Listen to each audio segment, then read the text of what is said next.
দেখো, এই মুহূর্তে যাদবপুর বিশ্ববিদ্যালয় 4 নম্বর গেট থেকে যাদবপুর বিশ্ববিদ্যালয়ের অধ্যাপক, শিক্ষক,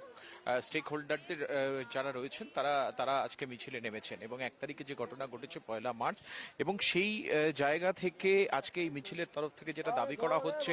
যেভাবে ইন্দ্রনুজের ওপর দিয়ে গাড়ি চালানো হয়েছে সেই ঘটনার বিচার চাওয়া হচ্ছে। এবং ছাত্রছাত্রীদের ওপর পুলিশি সন্ত্রাস বন্ধ করার জন্য কিন্তু এখানে এখানে যেরকম ডিমান্ড রাখা হয়েছে, সেরকম সেদিনের 1 তারিখের যে বিশ্ববিদ্যালয় চত্বর যেভাবে উত্তপ্ত হয়ে উঠেছিল ছাত্র ভোটকে সামনে রেখে, সেই বিষয়টিকেও সামনে নিয়ে আসা হচ্ছে যাদবপুর বিশ্ববিদ্যালয়ের অধ্যাপক, শিক্ষক সংগঠনের স্টেক হোল্ডারদের এই এই মিছিল থেকে। এবং সব থেকে গুরুত্বপূর্ণ যে বিষয়টা, ইন্দ্রনুজ অসুস্থ যে ছাত্র হাসপাতালে এই মুহূর্তে চিকিৎসাধীন অবস্থায় রয়েছে, সেদিনের ঘটনায় ইনজিওর্ড হয়েছে ইন্দ্রনুজের বাবা অমিত রায় তিনি নিজে কিন্তু উপস্থিত রয়েছেন আজকের এই এই মিছিলে, তিনি উপস্থিত রয়েছেন আজ।